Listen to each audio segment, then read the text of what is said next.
All right.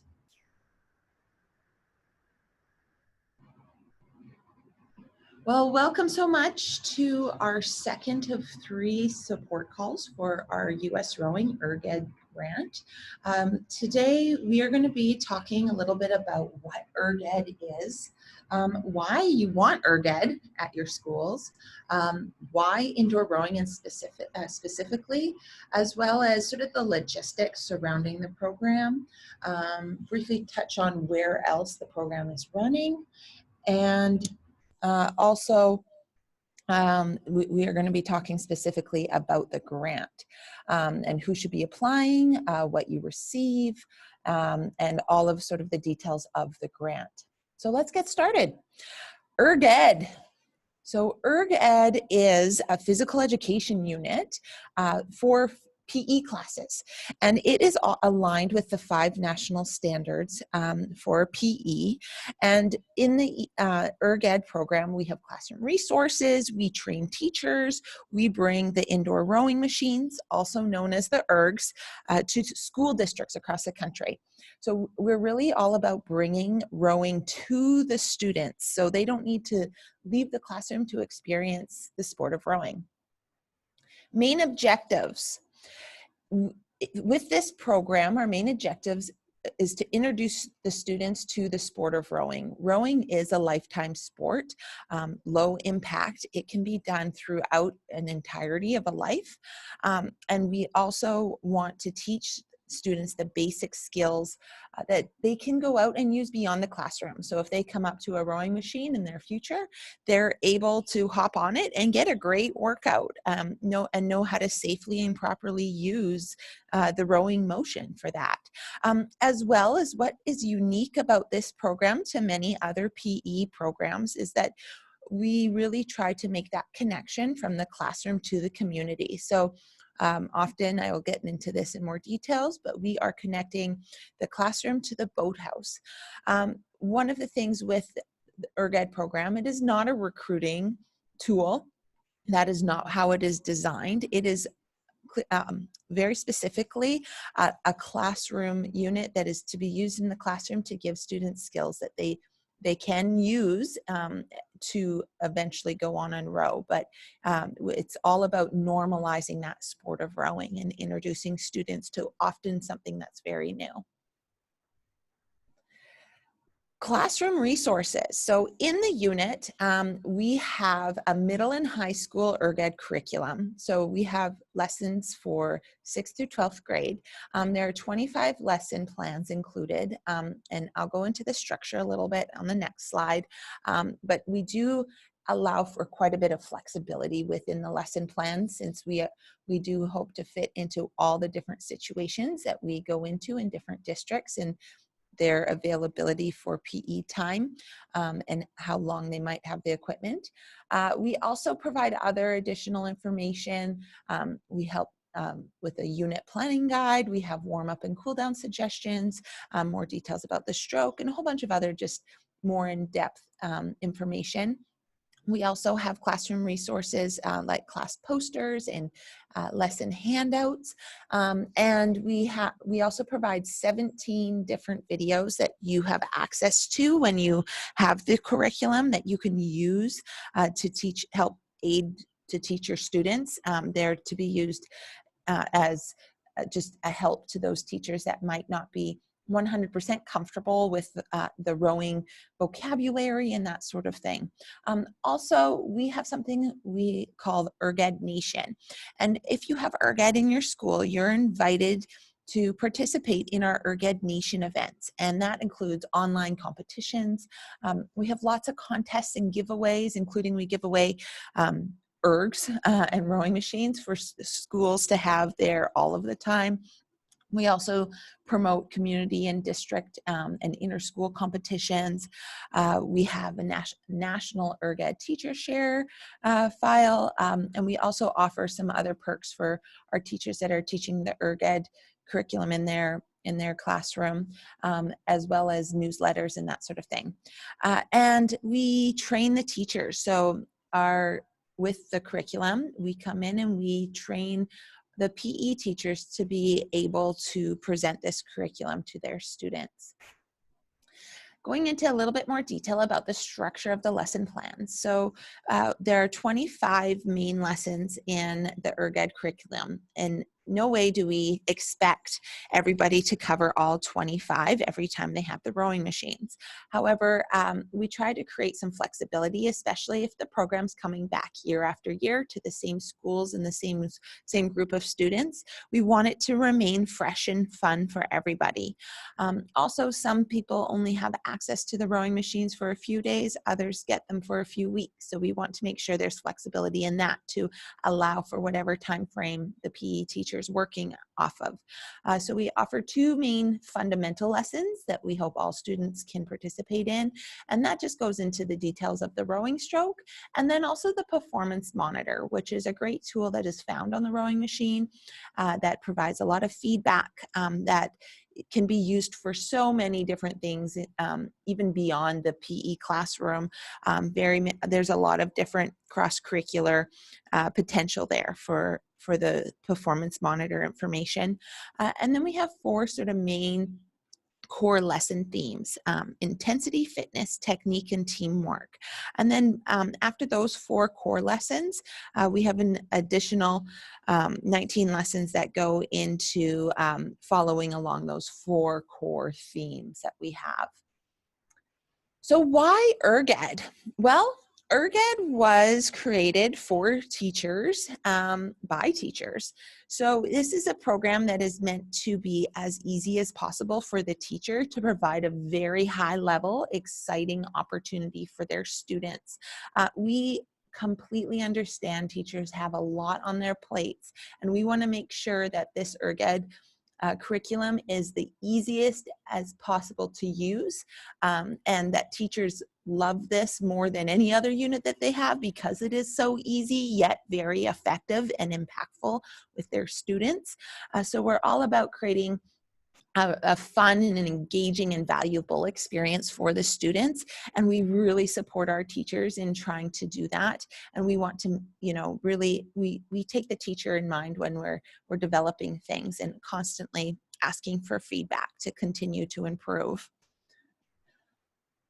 And Erg Ed, like I mentioned before, one of the most unique aspects is it really truly does connect students from the classroom to the community. So we are all about trying to create additional opportunities for students to continue participation after their classroom Erg Ed experience. And that is why we've created that Erg Ed Nation piece. So not only are we connecting classrooms around the US to each other through this program, but we also want to continue those stepping stones from going from the classroom out into the community. And just some of the things that we've done, and we operate in a lot of different locations, and each of our location is slightly different, but some of those stepping stones are displayed in the graphic on the slide right here. But for those of you that are only listening, we offer a bunch of different things. There's field trips to the local boathouse. There's after school races. There's competitions within schools or between schools. The virtual races, racing Chicago against San Diego, or just different things. There are just so many different possibilities to continue to expand on the students' experience with this program.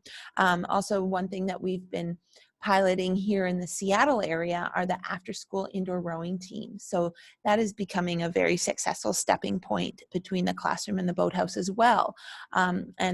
And we can talk about all of those if Erg Ed ends up coming to your community. None of these things are required. However, we just find that they really enrich the experience for the student and really lead to a lot of awesome, amazing stories from students joining into a community they might not otherwise have found without Erg Ed coming to their school. So that's a little bit about the program, but I'd like to also talk about why indoor rowing. So indoor rowing is very unique and kids just love it. When you roll in that rowing machine into a school, kids are excited. And oftentimes they're kind of tricked in the fact that it is a lot of hard work to be able to actually row. In fact, you use 90% of your muscles in your body, yet it is a very simple simple mechanics to learn, and you can do it pretty effectively with very little instruction. And also, one of the most positive aspects about the indoor rower is that it is adaptable to all body types. So you can have your little itty bitties come in, those little 6th grade boys, and you can have full grown senior 6'6" high schoolers, and they can participate in the same movement together. Also, one of the things that I think is so appealing to students is that it is user controlled. So the student is always in control of the motion. When you hop on a treadmill, you have to set the pace and you have to keep up with it. Where on a rowing machine, the harder you push and pull, the more resistance it is. There's no keeping up with the machine. You get to be in control of it at all times. One thing I love best is when all the rowing machines are lined up and students are trying their very hardest. Nobody is visually ahead or behind of anyone else in the class. So when you're running like the mile in PE class, kids that fall way behind know they're behind and can see they're behind, and often just can give up or just feel really deflated because they are so behind. Where on the rowing machine, everyone's sort of in the same level, especially if you row 2 minutes, you row 2 minutes, and you all start and finish at the same time. And there's everyone can be very encouraged by that. Also, rowing does offer a lot of post-secondary advantages and opportunities if students become further involved with the sport. It is a sport that does have a lot of opportunity once you get hooked into it. And a little bit more about the indoor rower being great for all body types. It is truly a program that all students can participate in. So not just different body types, but also we have an adapted PE suggestions and resource guide within our curriculum. So we really truly can have every student within a school participate. And we also can help provide some of that equipment to modify the rowing machine so every single student can participate, because we do really want this to be an opportunity for all students, not just the able-bodied students. So why rowing in schools through Erg Ed? Well, like I said, it really teaches students that lifelong skills for the sport of rowing. And even if they don't pick it up right in 6th grade, they might go back to it later in life, but it is just that introduction to that new opportunity. Also, the Erg Ed curriculum really challenges students' potential. So we do have a lot of different goal setting activities and team challenges, and we talk about self-perceived intensity within the lessons. And time again, PE teachers say to me, I've never seen this kid push so hard. I've never seen this kid be so into PE class before. And kids really do find it a very motivating challenge that they step up to, and it's really fun to see. Also, that connection piece, that continued participation in that lifelong fitness. All right, so going into a little bit about the logistics of the program. So how does it work? Well, every Erg Ed location is unique in the way it fits. And we are all about that partnership and making sure that our program can work best within your community. So we work together with public school districts and typically local rowing organizations. And I say typically because we have not always had a local rowing organization in really existing in every single location we operate in. We have operated just under public school districts and have been very successful at that, at just bringing the experience to students in PE classes. However, it is a great connection if we do have a partnership with both with the public school district and that local rowing organization. And then we try to connect students and bring them new opportunities with all of the students in middle and or high school. The model, it has two main keys to success.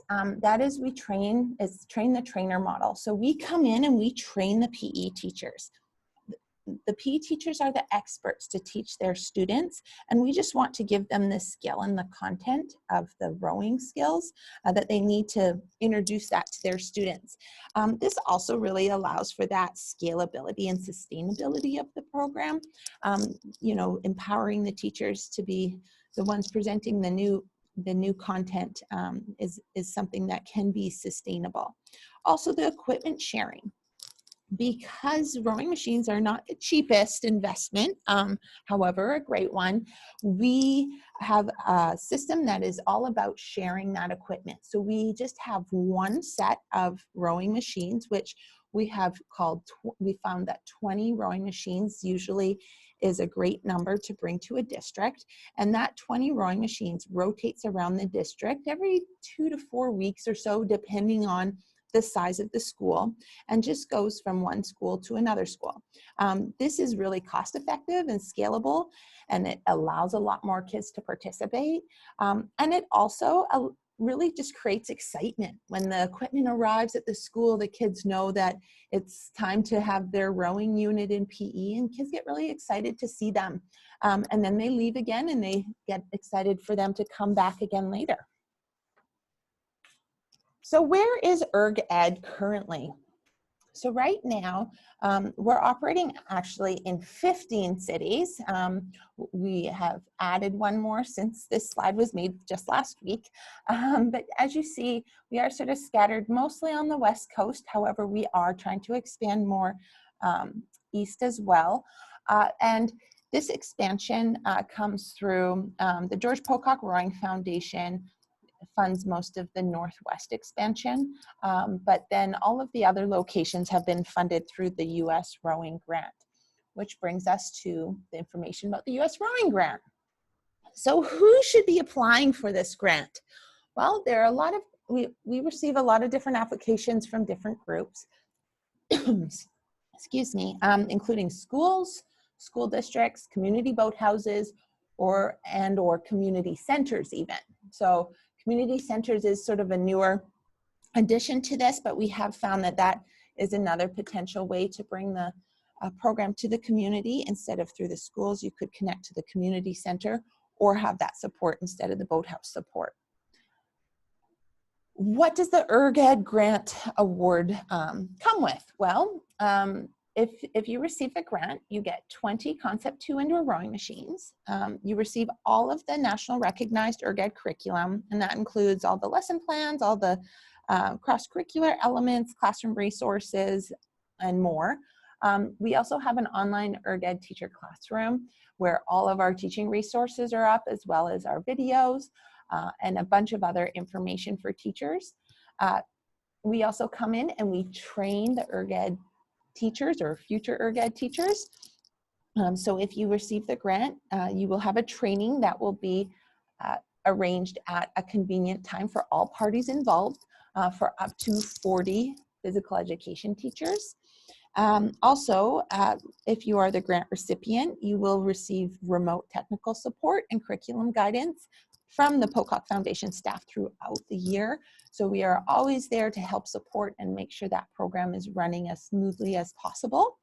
And then additionally, on top of that, after the year one, where we are very hands-on, you will actually receive some continued sustainability support. So that comes again in that remote technical support, but also there is some financial support to continue to keep that program running and continue to try and make those connections from that classroom to the boathouse.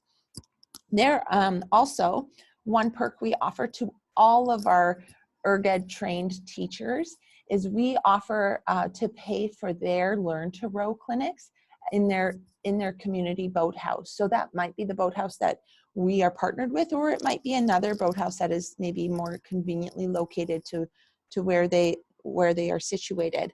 But we actually cover Learn to Row session for all teachers that are Erg Ed certified. And depending on the boathouse, that perk can be worth up to a few $100s. Also, the connection to that Erg Ed Nation national events and contests, and I did touch on the prizes. So every year, we're currently running a 10-minute relay competition and have 3 different categories.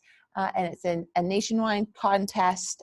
And on June 3rd, whoever's at the top of that entry form or the times will actually be sent a brand new rowing machine to their school. So there's lots of fun things that go on even beyond just the time that the curriculums actually and the rowing machines are actually in their schools. Grant requirements. So some of the requirements to receive the grant is one school-based person needs to act as the primary sort of local contact for the program. Typically, this commitment is approximately 1 hour a week. At the beginning, it's probably a little bit more, and as things get up and running, it probably is a little bit less. But what that includes is just plugging out that information from the POCOC staff and often the rowing club, and just about program logistics and just any new lesson plans that we're publishing, and just sort of the ongoing communication piece that goes through just the one designated person on the school side of things. Also, one of the grant requirements is to run Erg Ed in approximately 4 to 6 middle and/or high schools. And the goal reach is about 2,000 plus students every year.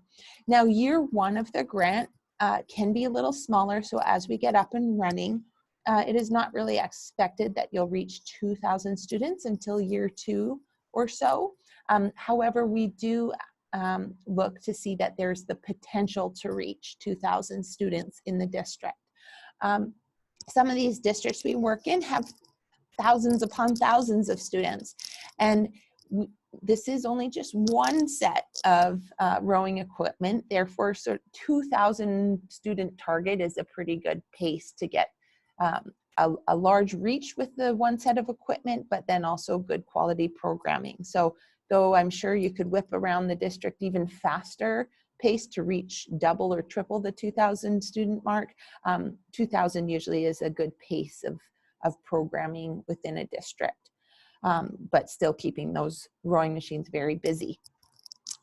Also, we ask that there are Erg Ed evaluations completed by every student during year 1 of the grant, and then also a teacher survey and head count. So only during year 1 do we ask for a student survey from every student. And this survey is inquiring about program quality and asking about their experience. It is a very simple survey. It's 7 questions. We have paper form and or online, whatever the school is set up to best complete. But then we do ask teacher surveys, fill out a teacher survey at the completion of every unit that they teach.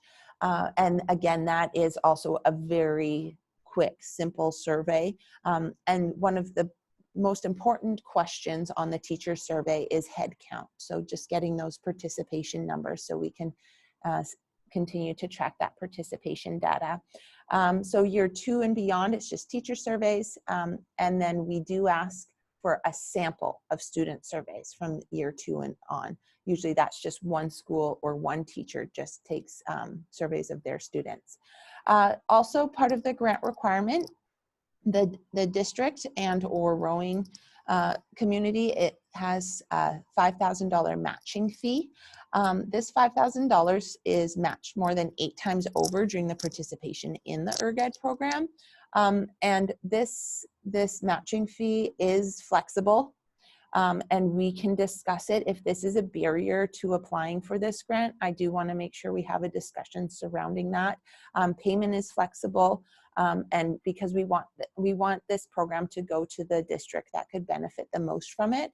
We also don't want this to be the barrier between that and applying for the grant. So if you have specific questions surrounding that $5,000 matching fee for your specific location and situation, please let me know. You can ask a question after if you want to ask the whole group, or just feel free to reach out to me personally and we can work through that. Also, finally, the grant requirement, we really ask that there's a commitment of continuing this program within a district, and our goal is a minimum of 5 years. So we hope that this program will be loved and embedded into the district for years to come, but we do ask that the district makes a 5-year commitment to bringing this to their PE classes as much as possible. All right. How much work does it really take? So I know there's a lot of information being thrown at you, but some of the things, sort of the to-do list, logistics of the equipment schedule needs to be worked out. So that is just creating a calendar for where the ergs are going to be and when, and then figuring out how the rowing machines are transported. Again, working in many different districts, we see a lot of different things with that equipment transportation piece. Some districts, there's local rowing volunteers that come move those ergs, you know, about once a month or so. Those rowing machines probably are moving. So they just get a group of people together and they put the rowing machines into their cars and they just drive them over to the next school. Other times we have rowing clubs doing the transportation by renting U-Hauls. We have a couple districts whose equipment transportation comes from the district side of things. So the school district is the one that actually has their trucks that they're moving it all with district staff. So again, that equipment transportation piece, I've seen it a lot of different ways, and it just depends what your situation is, and we can troubleshoot around that if that is sort of a sticky point. Also, there are some minor rowing machine repair and maintenance. Anyone who has been around a rowing machine a lot knows how incredibly hardy they are.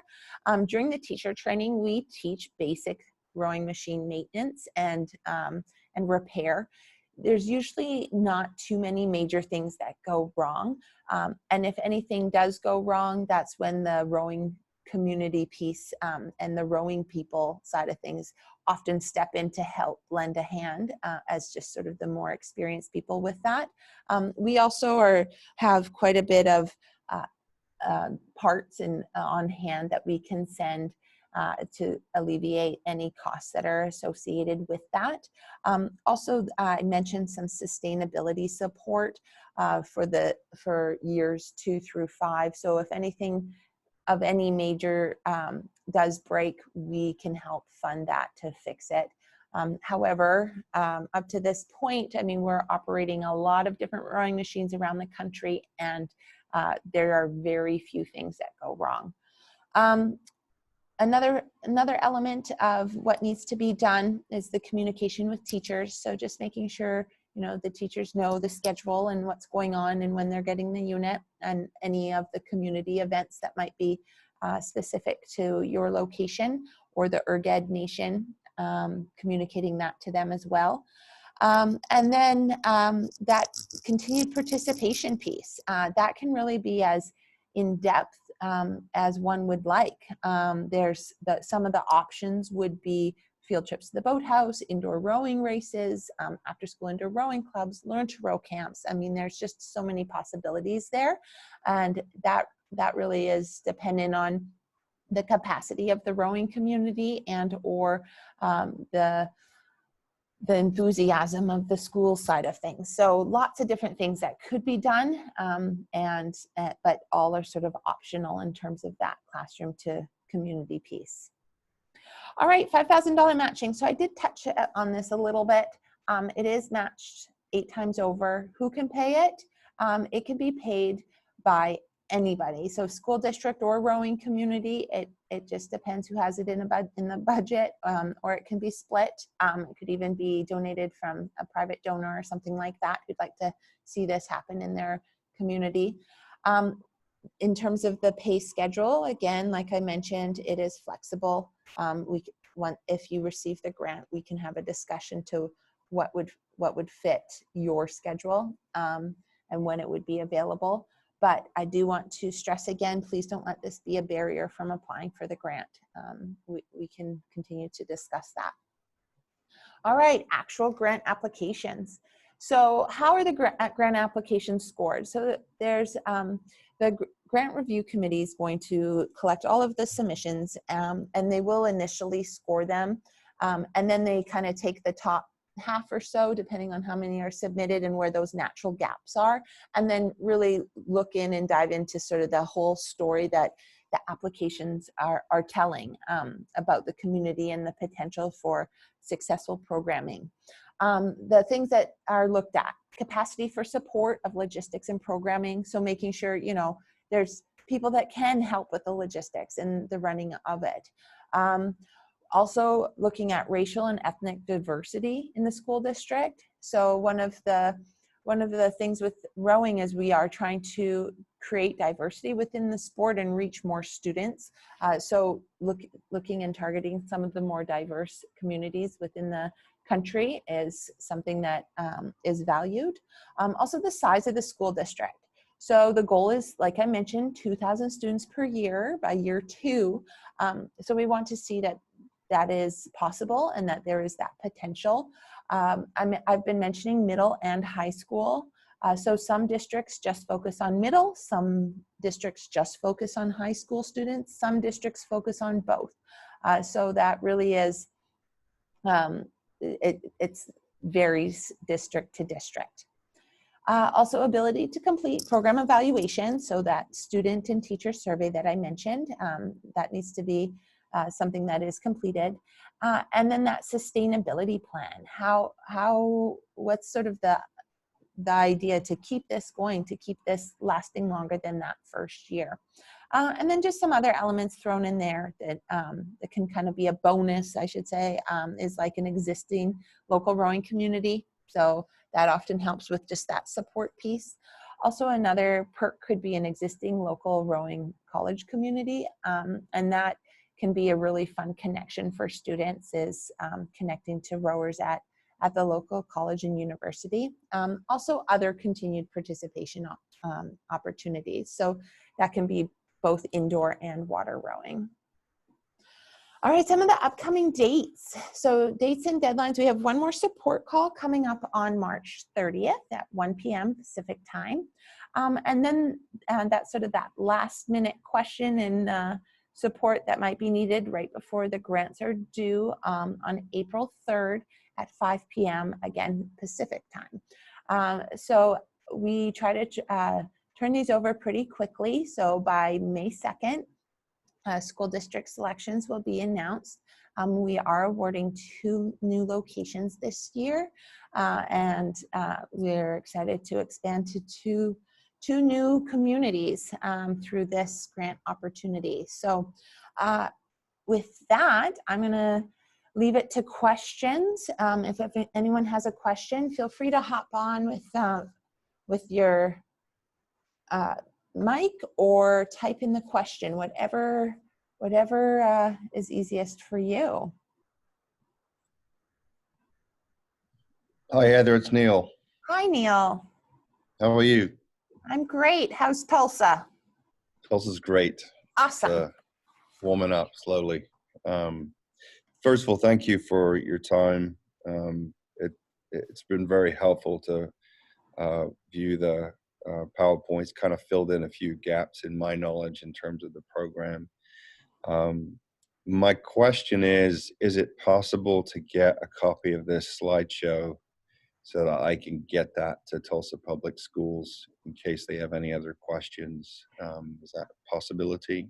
Absolutely. So this recording will be posted online, but I can also just send you the slides if you would like. Okay. And I will actually send, I can send everyone on this call and who RSVP'd for this call a file filled with information that has an informational slideshow about Erg Ed, as well as some curriculum samples and that sort of thing that can be helpful when trying to bring it to a district level and to, you know, gain some more support in your community about it. Yeah, because I think it would help letting people know, why we think this is an important program for Tulsa. And, it just, it helps us tell the story about how the kids will benefit. So again, it was helpful to, I found out some things I didn't know. And, as you know, we're running our own outreach programs. And so looking at what you guys are doing has given me ideas about where we can take those programs that exist right now. So thank you for That's that. awesome. Well, great. Yes, I will absolutely get that to you and anyone else who would like it. Okay, thank you. Yeah, thank you. Anybody else with any questions? All right, well, wonderful. If you do come up with any additional questions as you work through the application, please feel free to reach out, and I hope to see applications from everybody. And at any point, we are very available. My email address is heather@pocockfoundation.org. Also, 206-432-9138 is my number.